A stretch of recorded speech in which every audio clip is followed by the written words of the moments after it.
Thank you for listening to this podcast from TRE, Talk Radio Europe, your voice in Spain and around the world. For more information, please visit tre.radio. Here we go.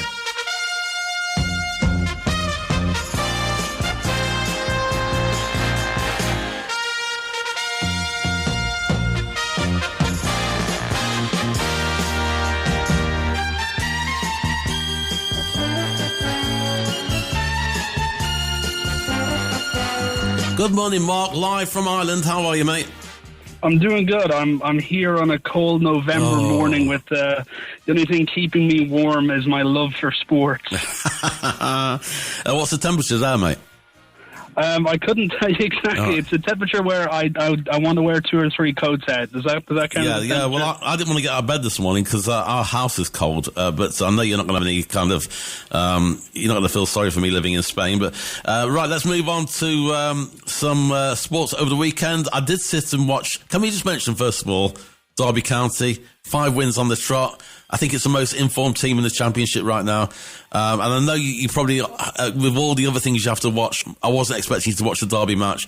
But just well done, Derby, anyway. Mark, I'm not sure what to do. We've never been in this position before where we win matches all the time. Well, listen, the important thing is to remember that. Well, I saw a funny stat the other day that the top 9 teams in the Championship, and none of them, I think Hull was the last one. They were in the Premiership in 2018. Yes. So we're looking at possibly 3 teams next year who haven't been in the Premier League in a lot of years. So it's a very exciting time right now. It's great for football as well, isn't it? It really is. So now I did watch the Man City. They crushed Liverpool. Liverpool first half. Mm-hmm. I've got to say, didn't look like they were bothered about playing. And I never normally say that because I think it's an easy option to blame the players like that. But especially on that, I think the second goal, it was, and it came off Van Dijk, and he just stood there. He didn't look like he was ready to defend it. It looked like he'd just given up. The City looked like they were possibly playing, at least that's what the final result indicated, definitely a mid-table to relegation candidate team, because there was just really no fight back from Liverpool, and now it's allowed City to move into second place, 4 points behind Arsenal. Yeah. So, really, they look dominant. You know, Haaland, Gonzalez, and Doku, who we talked about Haaland. I really appreciate Doku. I think he's a really important part of that team and how Pep wants to play. He just goes past players like they're not there. Yeah, he's absolutely fantastic. And such a steal as well from Belgium. I think is he one of the most underrated players in the Premier League because he's not as well known as some of the other players. Of course, Ireland, of course, and others in other teams. But he just kind of goes under the radar a little bit. But he is awesome. Oh yeah, when you talk about City, he's not one of the players that you mentioned, which sort of is a shame because he is constantly one of their best performers. Yeah, absolutely. So Man City, of course, it's Pep Guardiola's 1,000th game in his managerial career. Spent a lot of that time at Man City, of course, and Barcelona and other places that we know. Still just a great manager. And yeah, he has his wobbles. He has his off-form moments for the City. We've all seen last couple of years City not being as they were maybe 5 years ago. But they look good at the moment, don't they? They do, and it's a real title race igniting. And coming into Christmas and January, it's going to be really exciting because Liverpool have slipped. I think they're behind Man United now. I think they're 8th or 9th. I think they're 8th, and Arsenal's lead a little bit vulnerable versus Sunderland. That was that was a bit. We'll talk about that later.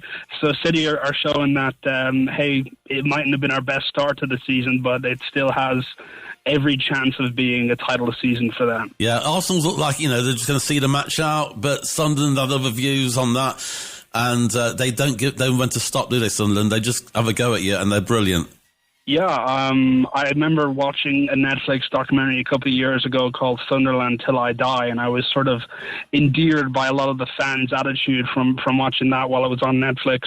And you really have to give Sunderland their flowers. It's very early in the season, so we can't say, it's impressive. But as far as relegation or promoted teams go, 4th place coming into Christmas is very impressive, considering that for the last 3 years, all 3 teams that have went up have went down, and this year looks to be doing the exact opposite of that.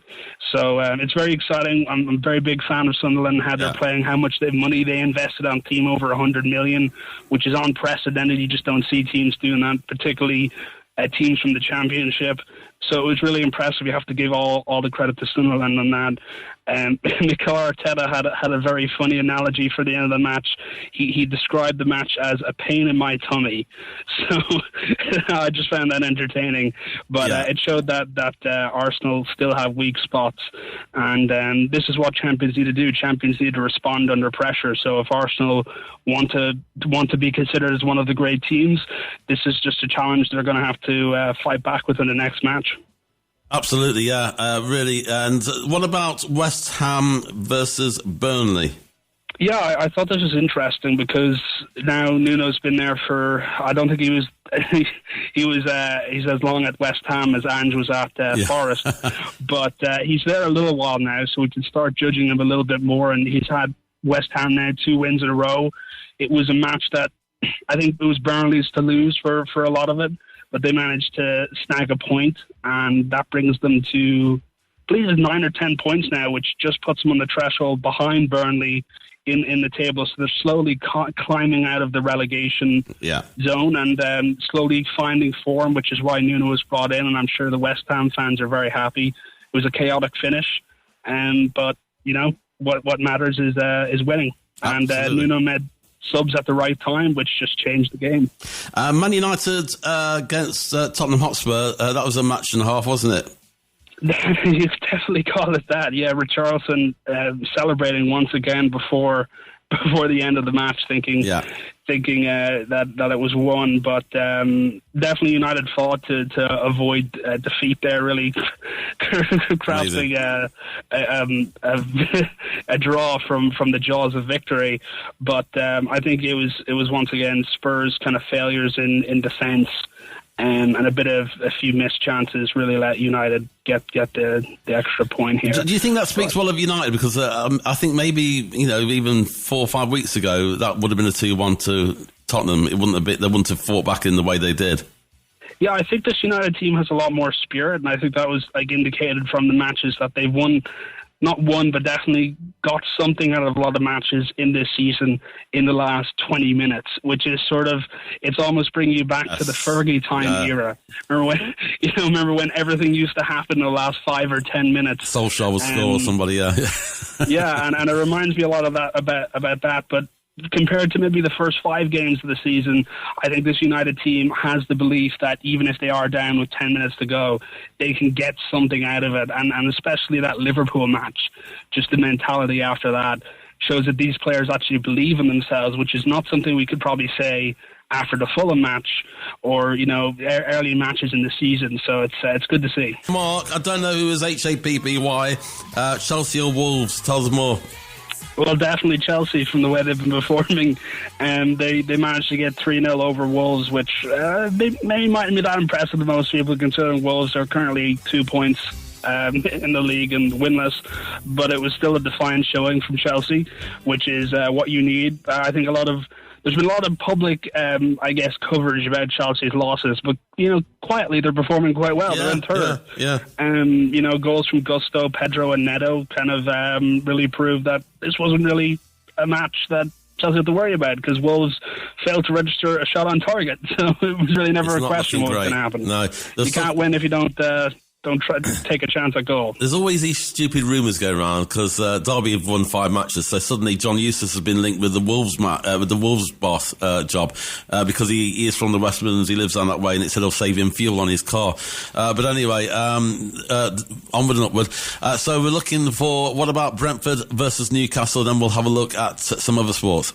Well, for just for any Derby County fans who might be worried, my personal prediction is I don't think Wolves are going to go after anybody they think might let the team perform well. I think they're going to go on someone who's probably a safe bet, who might have already been with the team. That's just my personal opinion. Yeah. This doesn't seem like a board that wants to be very ambitious this year. I think they've accepted what's going to happen. But the Brentford-Newcastle game, terrific game, and once again it emphasises just how well Brentford have been doing with Keith Andrews. There's a lot of people even some Brentford fans would have been, to put it nicely, suspicious that they might be able to stay up after losing 2 players and now bringing in a person who's never had a professional management job besides coaching. But I think if you told most Brentford fans that they'd be above Newcastle, Forest and West Ham and Burnley and Fulham, and at the start of the year, they'd be pretty happy. They're currently sitting just behind Brighton and Palace, and it looks to be a good season for them.